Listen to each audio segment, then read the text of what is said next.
Welcome back. We left our BCQs video last time on this page, in which I was about to discuss the answer of our last BCQ, and the answer was HP, also known as an extrinsic allergic alveolitis, is an immune-mediated lung disease that occurs as a result of repeated inhalation exposure to various environmental antigens, such as organic dust, molds, or bird drooping, which trigger an immune response in the lung. A specific immune response can be detected by measuring antibodies in the blood, which are called as a serum precipitants. Elevated serum precipitants to a specific antigen, such as the one associated with a patient's exposure in the last BCQ as a pigeon, can provide an important diagnostic information. Another statements mentioned were not entirely correct at that BCQ. Let's move towards the next question.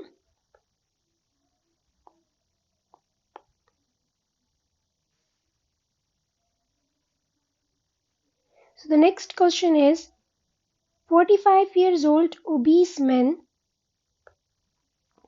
diagnosed with obstructive sleep apnea and it is commenced on CPAP. The respiratory physiologist has progressively up-titrated the pressure to 16 centimeters of water and the patient is compliant with the treatment. 4 months after he has commenced treatment, you are asked to review. Although there is some improvement in symptoms, he has ongoing daytime sleepiness and ABGs done in the clinic on room air shows pH of 7.37, PCO2 of 7.1, PO2 of 8.3 kPa and bicarb of 36 milliequivalents per liter.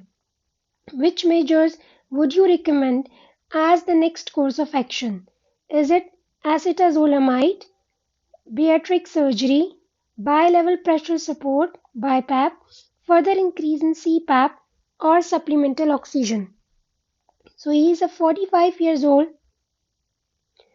obese gentleman who has a diagnosis of OSA already made and started on CPAP treatment. What you will be doing next?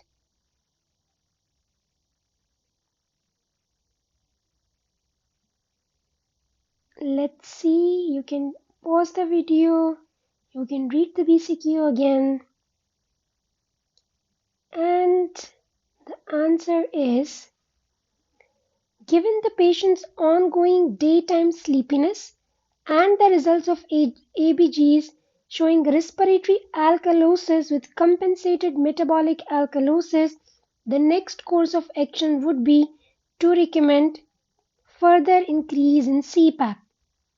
The ABG results pH of 7.37, PCO2 of 7.1 and PO2 of 8.3 with a bicarb of 36 indicate that this patient is experiencing respiratory alkalosis, which is likely due to excessive ventilation. This can occur in some cases of OSA when CPAP is initially initiated or when the pressure level needs to be adjusted.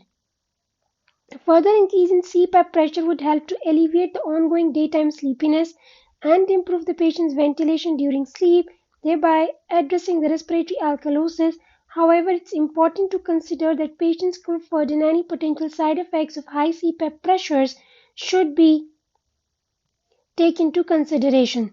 Monitoring and close follow with the respiratory team is crucial in optimizing the CPAP therapy and ensuring that patients' symptoms and blood gas abnormalities are appropriately managed. Next question. 69 years old woman found to have a features of IPF on CT chest, which was initially requested to rule out pulmonary embolism. On further questioning, she admits to being a little more breathless over the last year, especially on climbing hills. To assess her condition further, she is referred for lung function test. Which of the following results are most consistent with IPF? Is it increase diffusion capacity of carbon monoxide, increase residual volume, increase total lung capacity, reduce FeV1 to FVC ratio, or reduce FVC.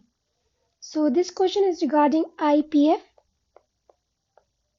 and the lung function test parameter most consistent with IPF. You can take your time. And the answer among the options provided, reduce FVC is most consistent with IPF. So this is the correct answer. Let's go towards the next question.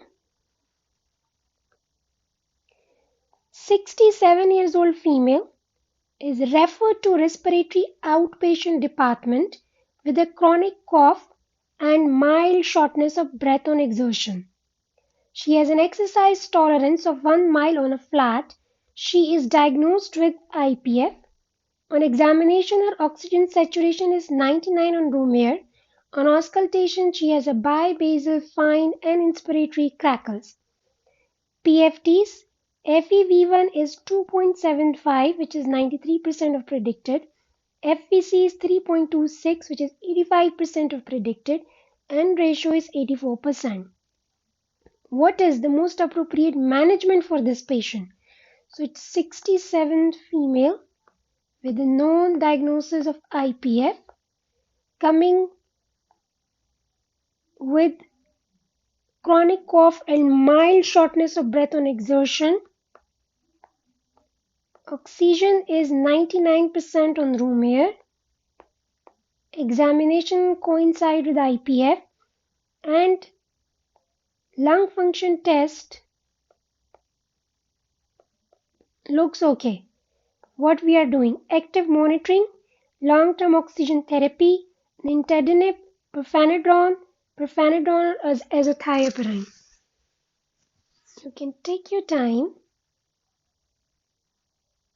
So the answer for this BCQ is the most appropriate management for a patient with IPF depends on various factors, including the severity of disease, patient's symptoms, and overall health.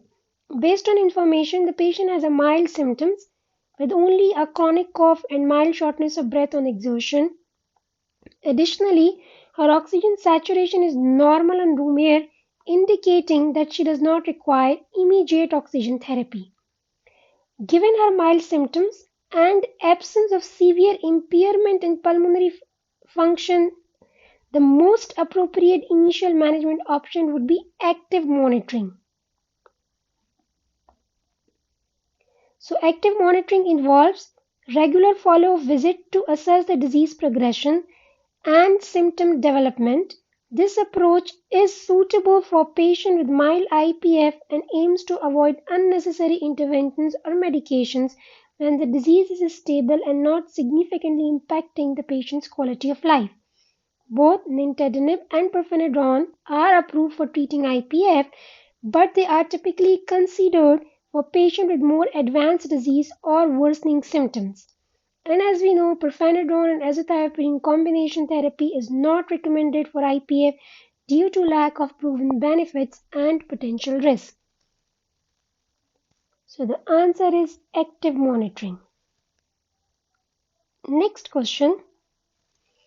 68 years old male attends the clinic accompanied by his wife, who is concerned that his breathing becomes erratic during night and he stops breathing at times. He has multiple medical comorbidities. Overnight polysomnography has shown a frequent periods where there is a prolonged cessation of airflow accompanied by cessation in respiratory effort. Which of the following condition is most commonly associated with this abnormality?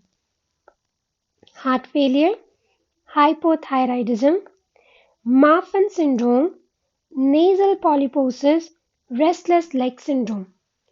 So 68 years old gentleman who is concerned by his wife that he is having some erratic episodes of cessation of breathing overnight, and he wants to confirm which condition is most likely associated with this abnormality. You can take your time. Answer for this question: the condition is most commonly associated with decreased abnormality of frequent periods of prolonged cessation of airflow accompanied by cessation in respiratory effort during sleep, and that is an obstructive sleep apnea. Obstructive sleep apnea is a sleep disorder characterized by repeated episodes of partial or complete obstruction of upper airway during sleep, leading to disrupted breathing patterns, including periods of reduced or absent airflows and decreased respiratory effort. This disruption often leads to arousal from sleep and can result in erratic breathing, snoring, excessive daytime sleepiness, and cognitive impairment. Among the options, none of other conditions, heart failure, hypothyroidism, Marfan syndrome, nasal polyposis, and restless leg syndrome are directly associated with the specific abnormality mentioned in the question. However, heart failure can sometimes lead to a condition known as central sleep